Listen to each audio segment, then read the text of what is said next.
بسم الله الرحمن الرحيم. والصلاة والسلام على أشرف المرسلين سيدنا محمد عليه أفضل الصلاة والسلام. اتكلمنا في الفيديوهات اللي فاتت عن تخيل لو نزل القرآن الكريم في عصرنا اللي احنا عايشين فيه دلوقتي، واتكلمنا عن المنافقين في القرآن، واتكلمنا عن علماء السوء. تمام.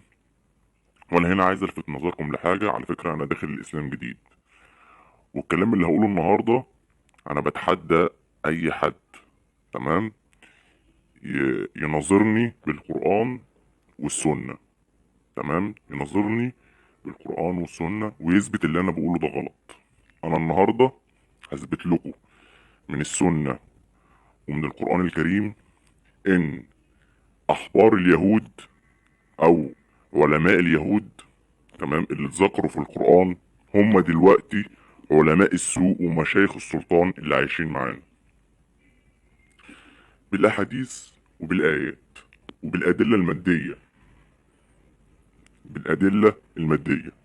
تمام. وهنذكر الأحاديث وهنذكر الآيات وهنذكر الأدلة اللي بتثبت كلامنا. ف أنا بتحدى أي حد يثبت لي عكس الكلام اللي أنا بقوله ده، ويثبت لي إن الشيوخ اللي بتطلع على التلفزيون دي، تمام، مش أحبار يهود. تمام. أنا النهاردة جاي أقول لكم كل اللي بيطلع على التلفزيون ده، تمام، ما هم إلا علماء سوء، أحبار يهود. الناس دي لو فيها خير ما كانتش طلعت على التلفزيون. الناس دي لو فيها خير كان زماننا في السجن دلوقتي. تمام. نبدأ. بسم الله الرحمن الرحيم. علاقة أحبار اليهود أو علماء اليهود بالعلماء المسلمين حاليا، أو بين قوسين علماء السوء مشايخ السلطان. والنهاردة هنثبت إن الآيات الخاصة ببني إسرائيل عن تحريف وتبديل وكتم الدين بالقرآن الكريم تنطبق على علماء السوء ومشايخ السلطان حاليا، ونذكر الأحاديث النبوية اللي تثبت لنا الكلام ده. قال رسول الله عليه أفضل الصلاة والسلام: ليأتين على أمتي كما أتى على بني إسرائيل حذو النعل بالنعل، حتى إن كان منهم من أتى أمه علانية لكان في أمتي من يصنع ذلك. الرسول عليه الصلاة والسلام بيقول لنا إن هيجي وقت على أمة الإسلام، تمام، هتقع في كل المصايب اللي وقعت فيها بني إسرائيل. كل حاجة غلط بني إسرائيل عملتها واتذكرت لنا في القرآن احنا هنعملها، وهنقع في في المشاكل دي كلها. تمام. ده ايه؟ الرسول عليه الصلاة والسلام بيقول لنا حذو النعل بالنعل، خطوة بخطوة. تمام. حتى لدرجة لو في واحد في بني إسرائيل زنى بأمه، تمام، هيحصل كده عندنا. شوف لدرجة ايه. طيب نكمل الحديث. وإن بني إسرائيل تفرقت على 72 ملة، وتفرقت أمتي على 73 ملة، كلهم في النار إلا ملة واحدة. قالوا: من هي يا رسول الله؟ قال: ما أنا عليه وأصحابي. الرسول عليه الصلاة والسلام بيقول لنا إن ملة اليهود اتفرقت على 72 ملة، 72 شعبة، 72 طيار، سميها زي ما تسميها. تمام. وإن أمة محمد، تمام، هيجي لها وقت وهتتفرق، تمام، ل 73 شعبة، أو على مدار التاريخ هتتفرق على 73 شعبة. واثبتنا في الحلقة اللي فاتت ان هو فعلا اتفرقنا من اول الخوارج وبعديهم الروافض والاشاعرة وقلت لكم ان في فيديو، سلسلة فيديوهات على اليوتيوب، بعنوان الفئات الضالة والفرقة الناجية، بيشرح فيه الكلام ده كله. يعني ده تنبؤ من الرسول عليه الصلاة والسلام وتحقق فعلا، يعني لأصحاب الشبهات بقى واللي عايزين ايه، اللي بيشككوا في السنة النبوية. تمام. نكمل. الا فرقة ناجية، فرقة واحدة بس، والفرقة دي هي اللي هتتبع منهج الرسول عليه الصلاة والسلام واصحابه. كل الفرق الضالة كلهم في النار، ايا كان المسمى بتاعها. فرقة واحدة بس هي اللي هتنجو، والقرآن بيذكر لنا صفات الفئة دي، وهنبقى نتكلم في الكلام ده قدام ان شاء الله. طيب نخش في الحديث التاني. اه لتتبعن سنن من قبلكم شبرا بشبر وذراعا بذراع. الرسول بيقول لنا انت هتتبعوا سنن اللي قبلكم شبر بشبر وذراع بذراع، ملي ملي، خطوة خطوة. بمعنى ايه؟ بمعنى ان الايات اللي في القرآن اللي بتتكلم عن الامم السابقة وبتحذرنا من المصايب اللي وقعوا فيها، ربنا عز وجل ذكر لنا الايات دي عشان يحذرنا من السقوط في الفتن دي. احنا هنقع فيها، هيجي ناس وهتقع فيها في الفتن دي. تمام. حتى لو سلكوا جحر ضب لسلكتموه، يعني لو دخلوا جحر الضب هيدخلوا وراهم. قلنا يا رسول الله اليهود والنصارى، قال النبي صلى الله عليه وسلم فمن؟ سألوا يعني اليهود والنصارى، قال لهم امال مين؟ تمام. طب نكمل هنا. سيأتي على الناس سنوات خداعات يصدق فيها الكاذب ويكذب فيها الصادق ويؤتمن فيها الخائن ويخون فيها الأمين وينطق فيها الرويبضة. قيل وما الرويبضة؟ قال الرجل التافه يتكلم في أمر العامة. طب بص، واضحة زي الشمس يعني. ما شاء الله بيجي لنا كل يوم في التلفزيون مجموعة من التافهين الرويبضات، تمام، اللي يكلمك في السياسة واللي يكلمك في الدين، واخد بالك، وهم كلهم عالم تافهة. تمام. سواء كانوا إعلاميين أو سواء كانوا إيه، شيوخ، عمم على رمم زي ما بيقولوا. طيب وهنثبت الكلام ده، كل الكلام ده هنثبته. طيب الحديث الثالث عن حذيفة رضي الله عنه. كان الرسول يسأل آه, كان الناس يسألون الرسول عليه الصلاة والسلام عن الخير، وكنت أسأله عن الشر مخافة أن يدركني. سيدنا حذيفة بيقول الناس كانت بتروح للرسول تسأله عن الخير اللي هيحصل، تمام، هو راح يسأله عن الشر عشان خايف الشر ده يقع فيه. فقلت يا رسول الله، معلش.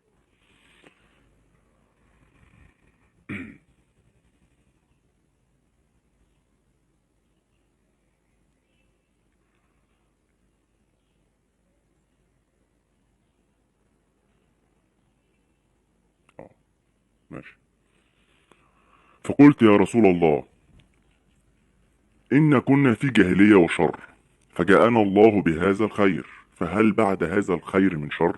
سيدنا حذيفة بيقول لرسول الله احنا كنا في الجاهلية وكنا في شر، دلوقتي أنعم علينا ربنا بالإسلام وعايشين في خير، هل بعد الخير اللي احنا عايشين فيه ده في شر؟ الرسول قال له ايه؟ قال نعم. الرسول قال له ايوه فيه. سيدنا حذيفة قال له وهل بعد ذلك الشر من خير؟ الرسول عليه الصلاة والسلام قال له نعم، وفيه دخن.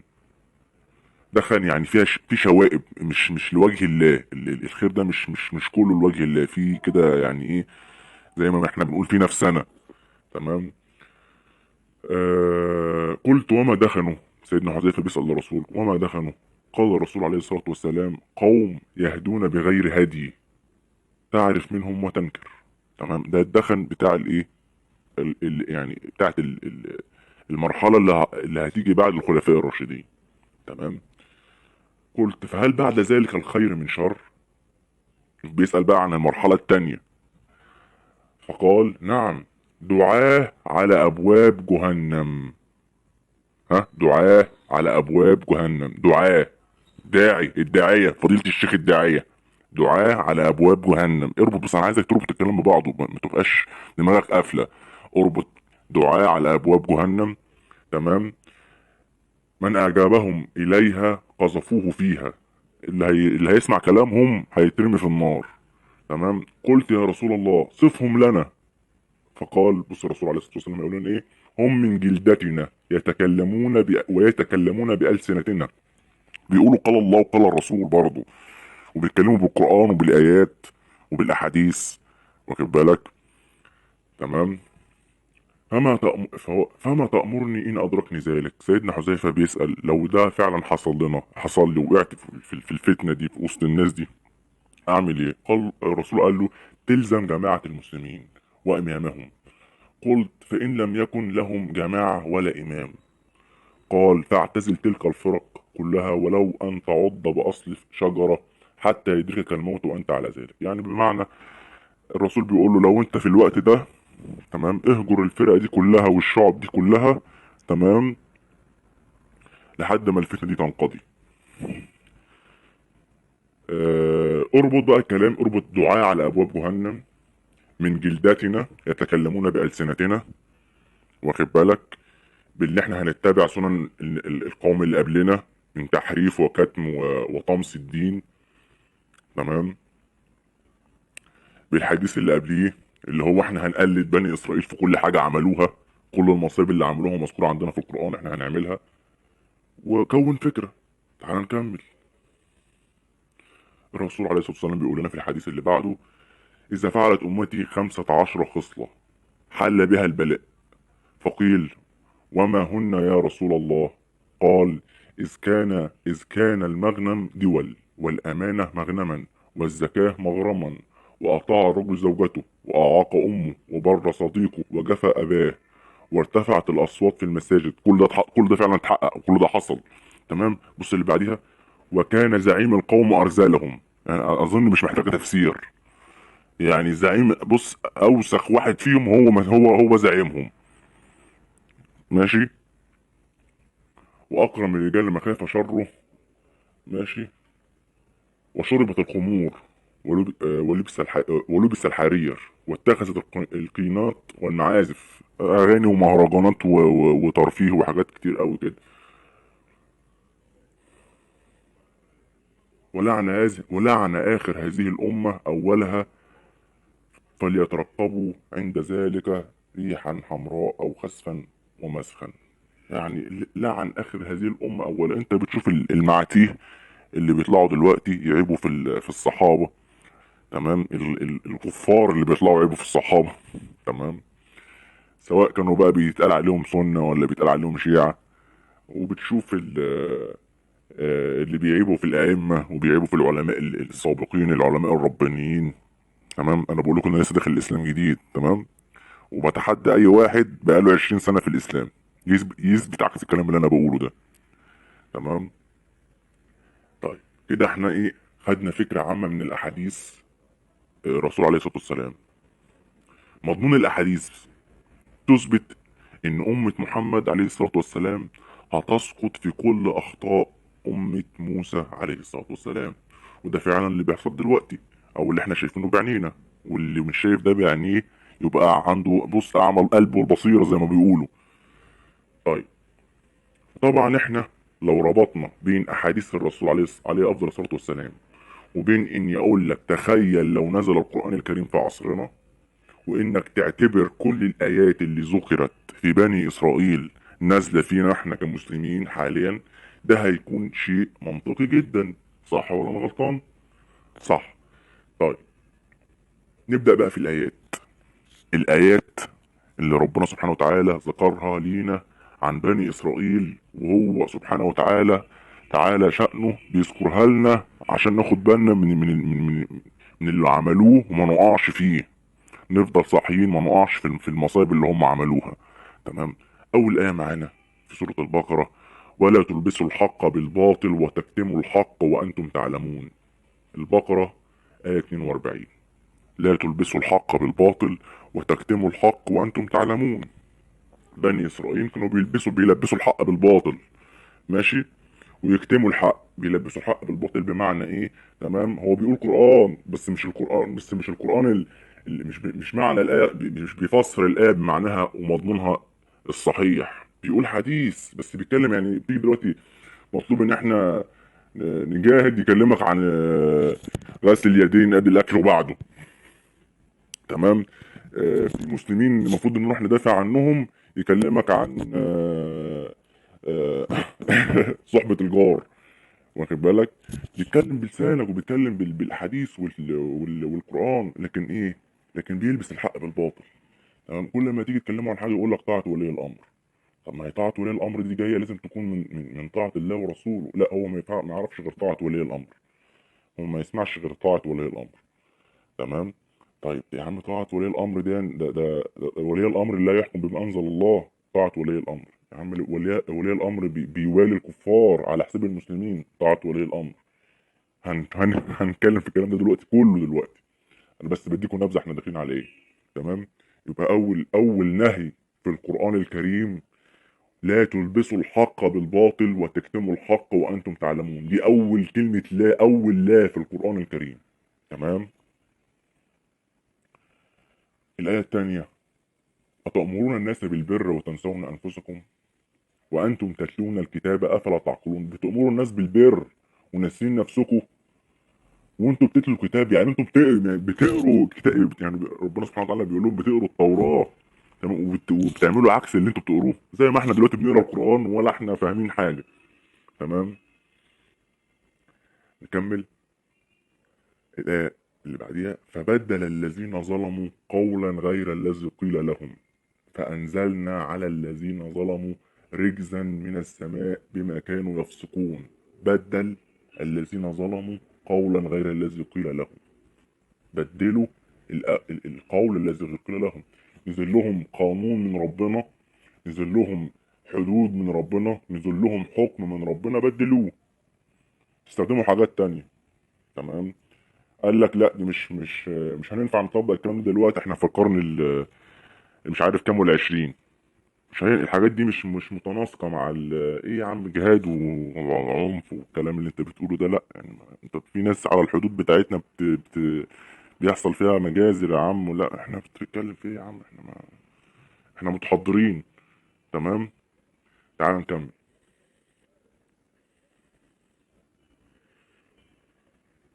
الآية اللي بعدها: وقد كان فريقا منهم يسمعون كلام الله ثم يحرفونه من بعد ما عقلوه وهم يعلمون.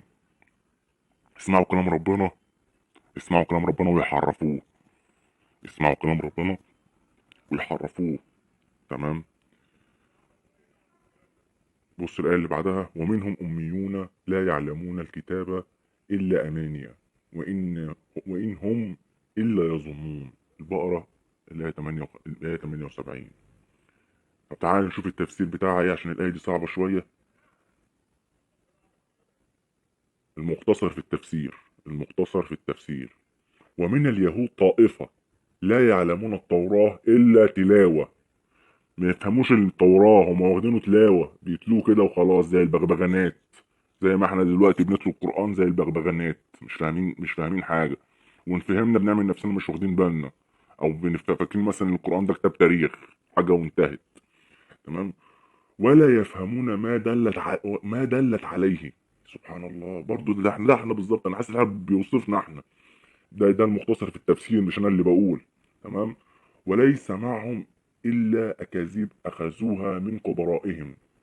بيتكلموا زي البغبغانات بكلام الشيوخ اللي قاله لهم. يعني بتلاقي انت شويه عيال على طالع على دلوقتي على السوشيال ميديا، تمام، ما بيتكلمش بالقران ولا بالسنه، لا، بيتكلم بالشيخ الفلاني قال لي، والشيخ الفلاني علاني، وبيدافع عن الشيخ بتاعه اكتر ما بيدافع عن الدين.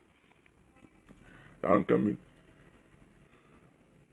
يظنون انها التوراه التي انزلها الله سبحانه. يعني فاكرين الكلام اللي بيقولوه ده، فاكرين الكلام اللي هم بيقولوه ده في بني اسرائيل، ان الكلام اللي هم بيقولوه ده اللي واخدينه من كبرائهم واحبارهم هو ده اللي نزل في التوراه، وهو ملوش علاقه بالتوراه زي ما بيحصل دلوقتي. بالظبط بالظبط. طب تعالى نكمل. 6: فويل للذين يكتبون الكتاب بأيديهم ثم يقولون هذا من عند الله ليشتروا به ثمنا قليلا فويل لهم. هم بني إسرائيل عملت إيه؟ بني إسرائيل حرفت في الكتاب نفسه، في التوراة. تمام. وزي ما حصل برضو مع النصارى، حرفوا في الكتاب. تمام. ربنا أصدر أمر في القرآن: إن أنزلنا الذكر وإن له الحافظون. حافظ القرآن، حافظ نصوص القرآن. هم هيعملوا إيه؟ هم عايزين يحرفوا في تفسير القرآن.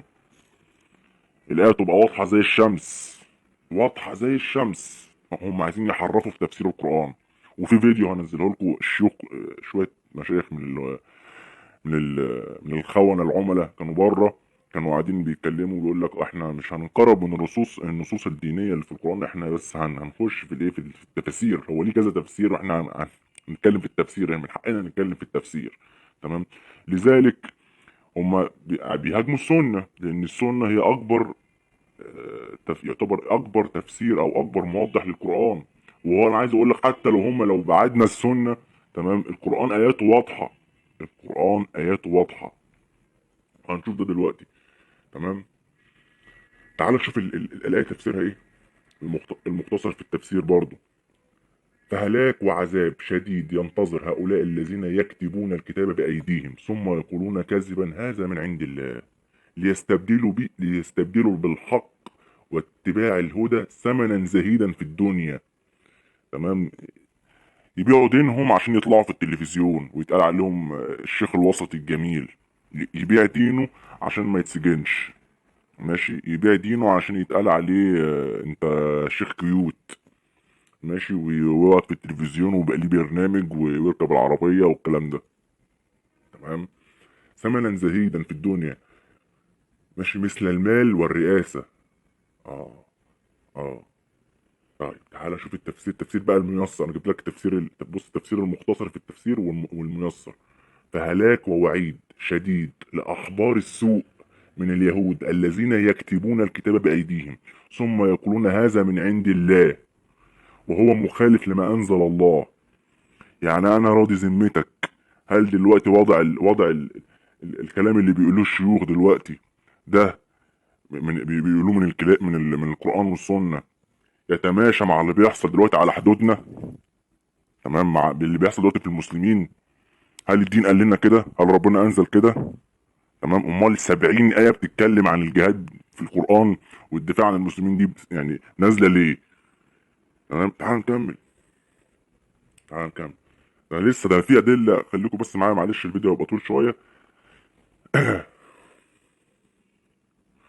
ليأخذوا في المقابل هذا عرض الدنيا فلهم عقوبه مهلكه بسبب ما كتبوه من الباطل. تمام. تعال نخش. ثم ها انتم، دي بقى آية عامة. آية عامة لليهود كلهم بشكل عام مش بس أحبارهم، وإحنا برضو وقعنا فيها. ثم أنتم هؤلاء تقتلون أنفسكم وتخرجون فريقا منكم من ديارهم. تقتلون أنفسكم مش معناه إن أنتوا تنتحروا، لا، تقتلون أنفسكم إن أنتوا بتقتلوا بعض. ربنا بيكلمهم كأمة زي ما هو بيذكر كأمة. أنتوا بتقتلوا بعض. اليهود كانوا بيقتلوا بعض. وتخرجون فريقا منكم من ديارهم، وبيخرجوا بعض بيهجروا بعض. ماشي. تظهرون عليهم بالاسم والعدوان. تظهرون عليهم بالاسم، بتتبلطجوا عليهم بالاسم والعدوان. تمام. وإن يأ... وإن يأتوكم أسرى تفادوهم وهو محرم عليكم إخراجهم أفتؤمنون ببعض الكتاب وتكفرون ببعض.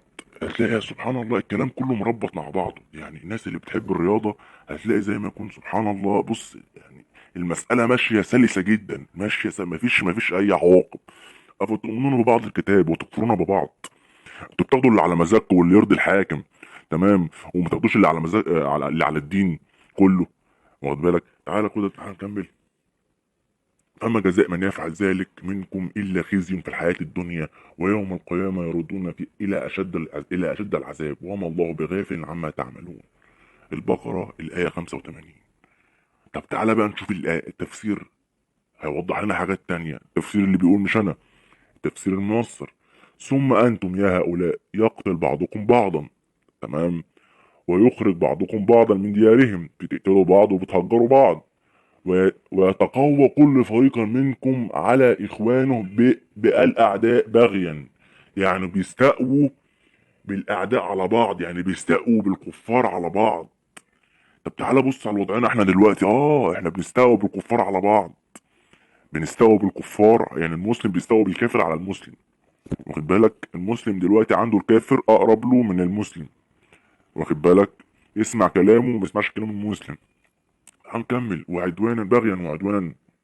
وإن يأتكم أسرى في يد الأعداء سعيتم في تحريرهم من الأسر بدفع الفدية ومع أنه محرم عليكم إخراجهم من ديارهم.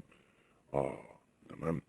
طيب تعالى بقى نخش بقى إيه. أيوه هنا بقى مربط الفرس. تعالى نثبت بالأدلة بالادله، تمام، ان اللي بيطلعوا على التلفزيون دول ما هم الا ايه؟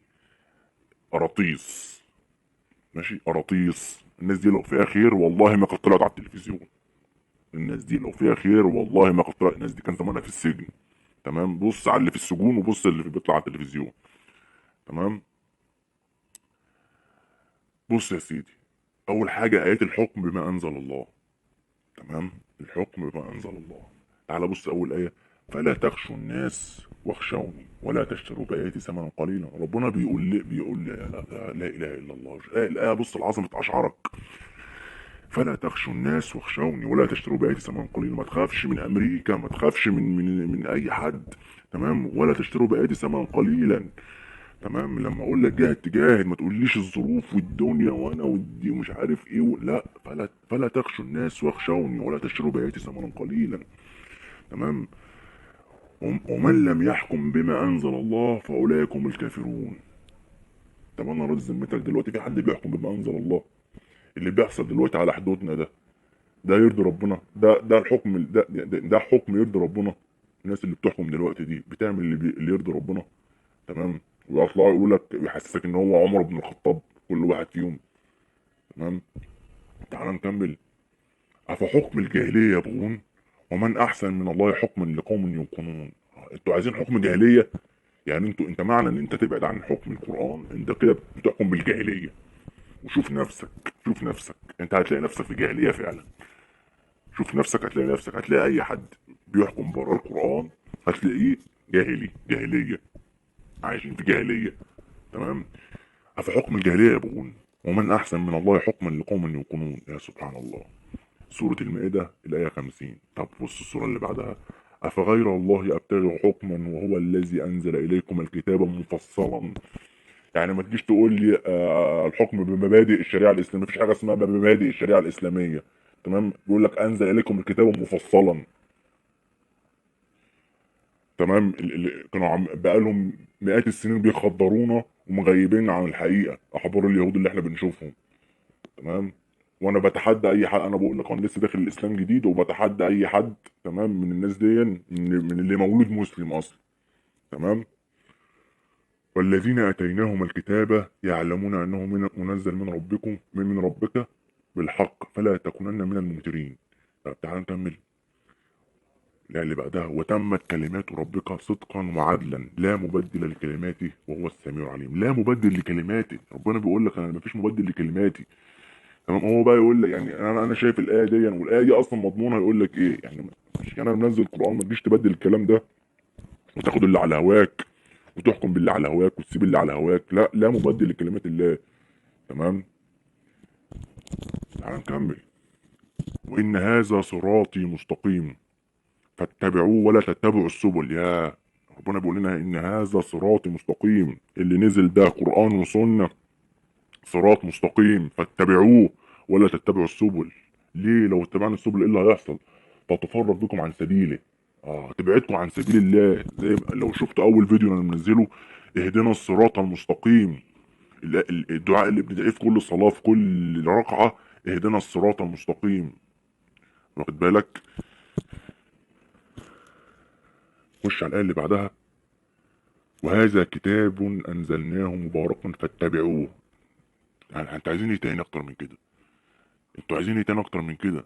هذا كتاب انزلناه مباركا، قرآن انزلناه مباركا فاتبعوه، امر فاتبعوه واتقوا لعلكم ترحمون.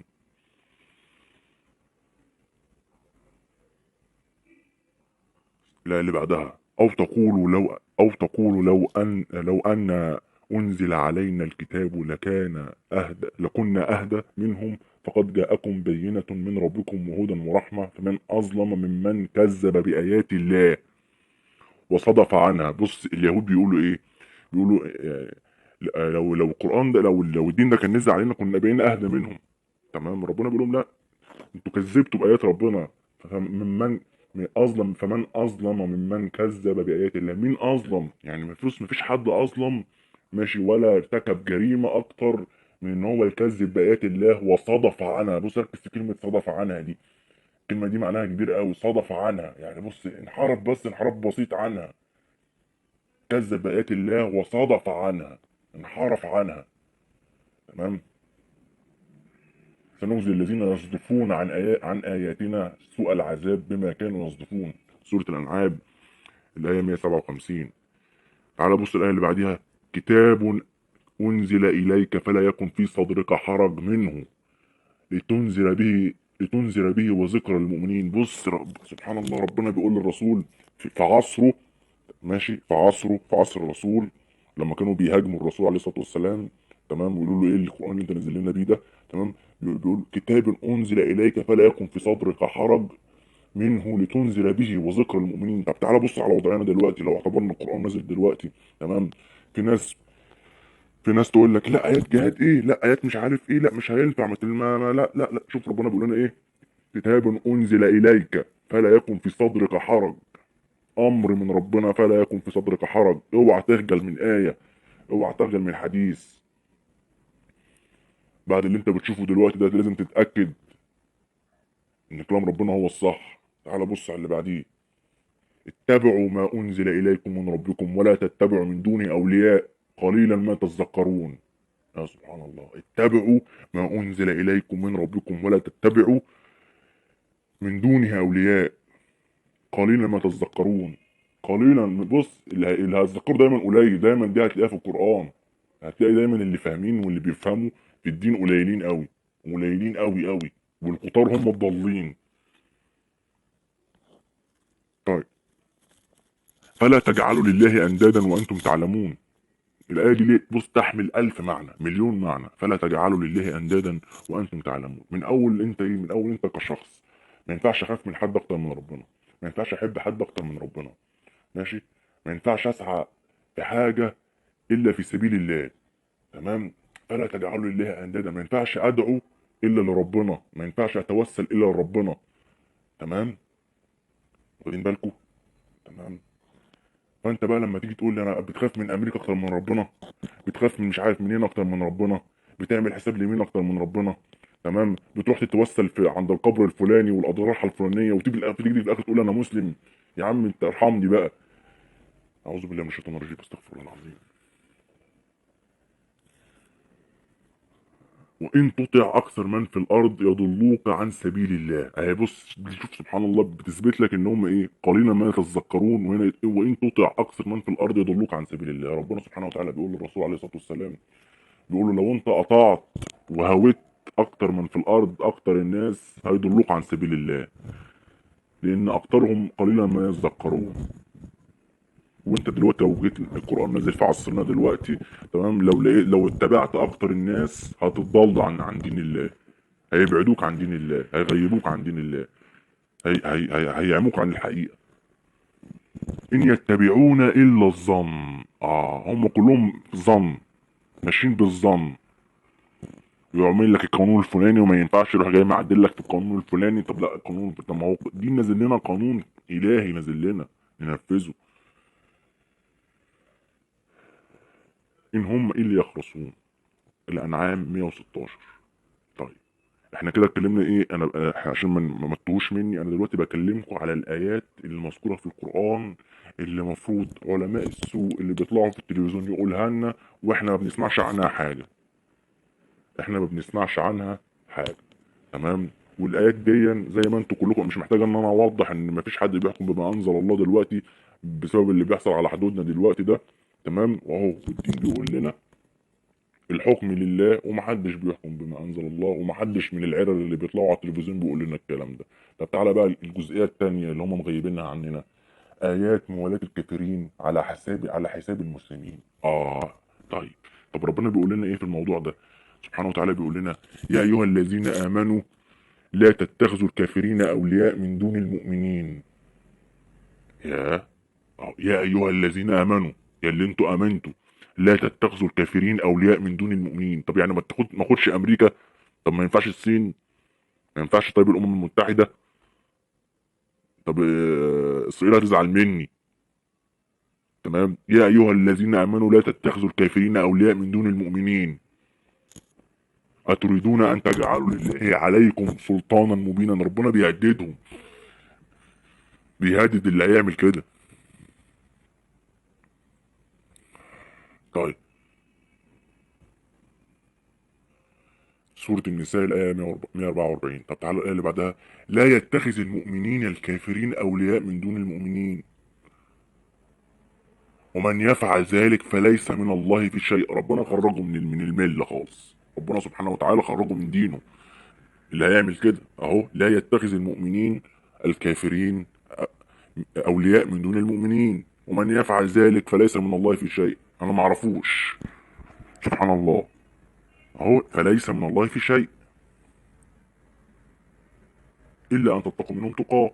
آل عمران الآية 28.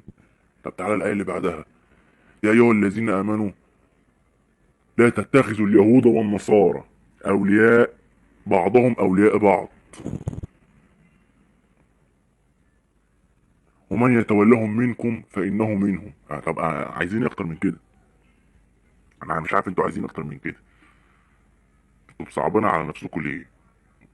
بتقول لي اختلف العلماء واتفقوا العلماء ده الدين واضح زي الشمس. انا ما شفتش اوضح من كده. يعني انا وانا بذاكر في ايام الثانويه وكذا، انا عمري ما شفت حاجه اوضح من كده. طيب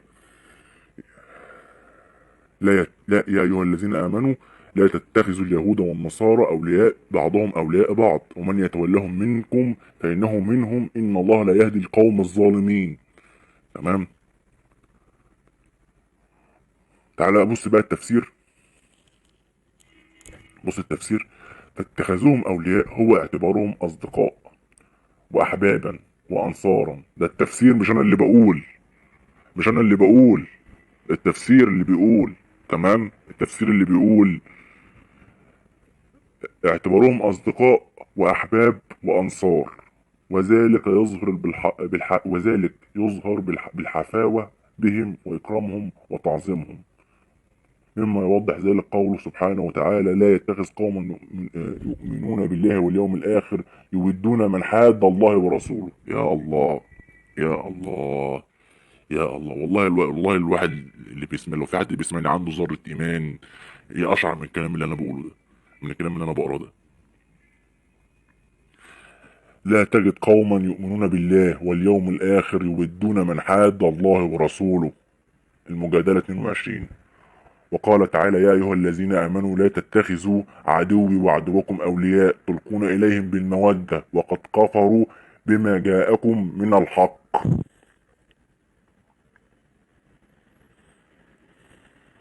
فدلت الآيتان على أن اتخاذهم أولياء يتضمن مودتهم. بص المودة، بس بص أنت عارف المودة، مش هسيبهم يعملوا كده في اللي في يعني في اللي على حدودنا دلوقتي. شوف المودة، مجرد المودة.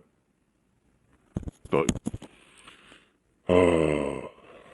وجاء ذكر التولي في آيات كقوله تعالى: ومن يتولهم منكم فإنه منهم، وقوله: وترى كثيرا منهم يتولون الذين كفروا لبئس ما قدمت لهم أنفسهم أن سخط الله عليهم وفي العذاب هم خالدون. وترى كثيرا منهم يتولون الذين كفروا وترى كثيرا منهم يتولون الذين كفروا لبئس ما قدمت لهم أنفسهم أن سخط الله عليهم وفي العذاب هم خالدون. المائدة الآية 80. ده يا جماعة ده التفسير. انت اي حد يفتح التفسير يلاقي الكلام ده، مش انا اللي بقوله، التفسير اللي موجود في اي حتة. طيب وتولي الكافرين هو معنى اتخاذهم اولياء. وفسر التولي في قوله تعالى: ومن يتولهم منكم فانه منهم، بنصرتهم على المسلمين. يا الله، بنصرتهم على المسلمين. ماشي، بنصرتهم على المسلمين، سامعني؟ بنصرتهم على المسلمين.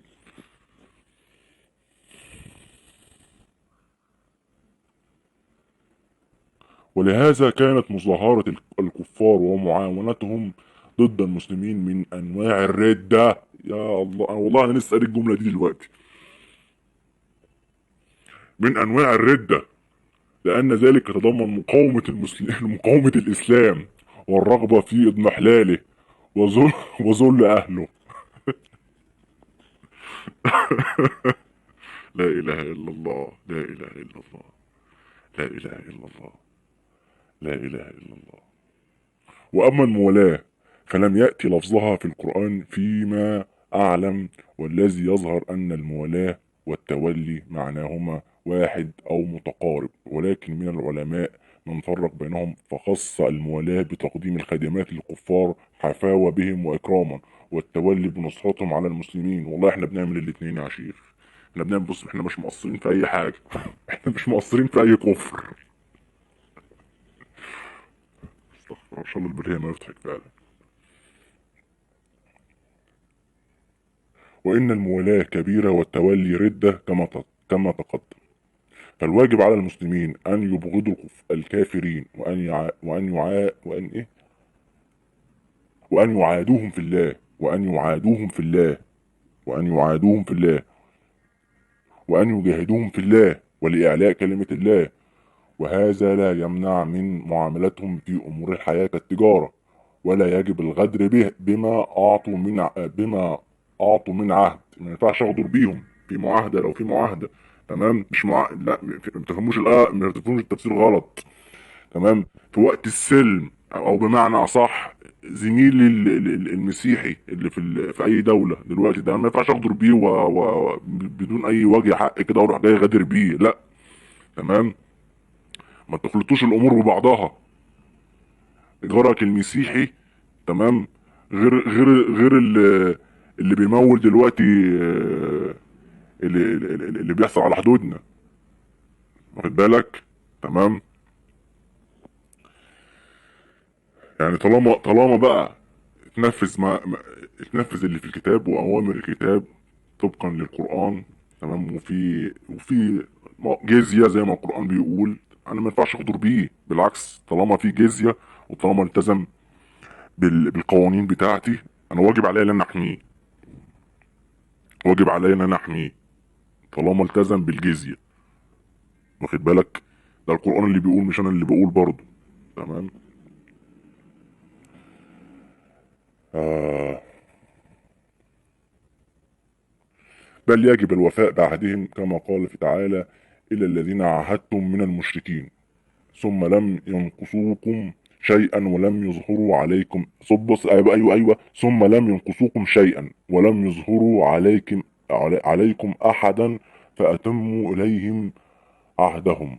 يعني لو انتوا معاهم لحد لما هم اللي يخلفوا العهد، لما هم يبدأوا اللي يقلوا أدبهم. حلو الكلام، حلو الكلام.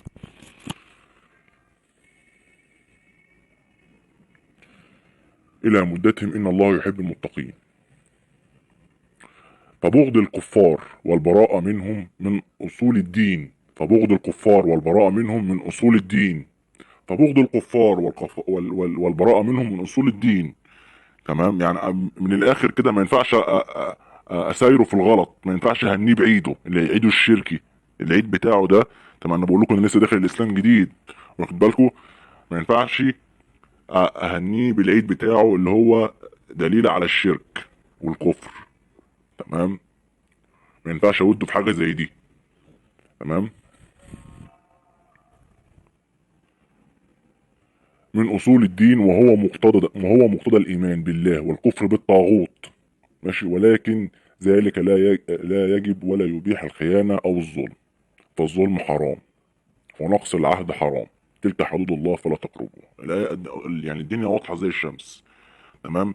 طيب، عشان برضو ما تتوهوش مني، احنا بنتكلم في ايه؟ بنتكلم في الايات موالاة الكافرين على حساب المسلمين، اللي علماء السوء، اللي احبار اليهود بقى، خلاص دول نسميهم احبار يهود، دول مش علماء سوء، انتوا فاهمين غلط، دول مش اسمهم علماء سوء.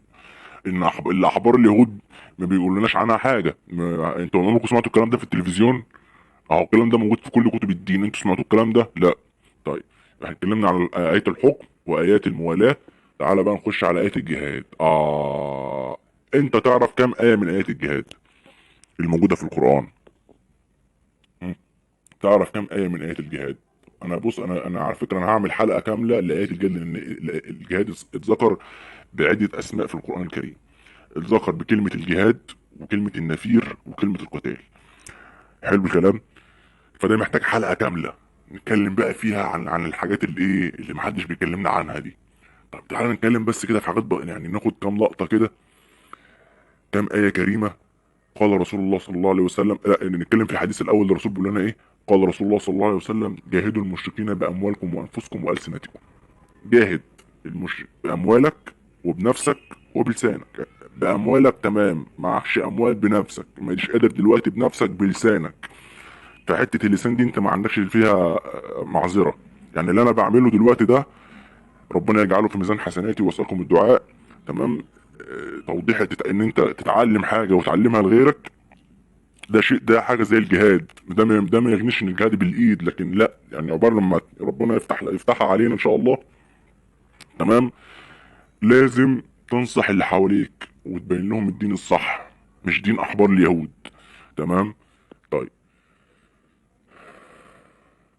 تعالى بقى بص. هنا بقى الايات التي تحدثت عن الجهاد بلفظ النفير. النفير اللي هو انفروا. تمام. يا ايها الذين امنوا خذوا حذركم فانفروا ثباتا او انفروا جميعا. اول ايه. طب بالله عليكم يا جماعه، بالله عليكم، اي واحد عنده ذره عقل، يعني الموضوع ممكن يتلخص في كلمتين. لو دلوقتي مش وقت الجهاد من اللي بيحصل دلوقتي يا حضرتك، هيبقى امتى؟ يعني لو دلوقتي مش وقت الجهاد والتضحيه بالنفس والمال تمام، هيبقى امتى؟ طب تعالى نكمل. يا أيها الذين آمنوا ما لكم إذ قيل لكم انفروا في سبيل الله إذ ثاقلتم إلى الأرض. كل ما يتقال لكم انفروا، لا أنا هسيب بقى مراتي وعيالي وشغلي بقى المحترم، واسيب عربيتي وشقتي وعجلتي، واخد بالك، اللي بروح بيها اللي مش عارف فين، بروح بيها الدرس. تمام. واسيب التلفزيون بتاعي والتكييف بتاعي واروح امشي في الصحراء لا يا عم، احنا ننزل حاجات على الفيسبوك واحنا كده مرضية. تمام. استقلتم الى الارض ارضيتم بالحياه الدنيا. ربنا بيقول لكم ارضيتم بالحياه الدنيا من الاخره، فما متاع الحياه الدنيا في الاخره الا قليل. ملهاش لازمه الدنيا دي اللي انتم متمسكين بيها. تمام. وده برضو اللي عملوه بني اسرائيل. اقرا القران وهتعرف، اقرا القران وهتعرف. تمام. سوره التوبه الايه 38. الا تنفروا، ربنا بيقول لنا الا تنفروا يعذبكم عذابا اليما ويستبدل قوما غيركم ولا تضروه شيئا والله على كل شيء قدير. الحته دي على فكره في ناس بتبقى بتفهمها غلط، تيجي تقول لك افريقيا دعمت مش عارف ايه ورفعت قضيه مش عارف ايه، جنوب افريقيا رفع قضيه. لا مش ده يهبل، مش هو ده اللي يستبدلكم بقوم غيركم. لا، ده ربنا بيتكلم على حاجه تانية. بيتكلم ايه؟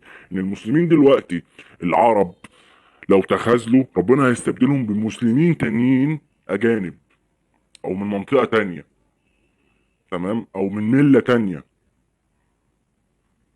تمام. أو تلاقي واحد مثلا واحد مسيحي اسلم بقى احسن من المسلم اللي مولود مسلم. مش ده ممكن يحصل؟ تلاقي واحد بوذي ولا واحد اي حاجه مجوسي ولا اي حاجه اسلم وبقى مسلم افضل.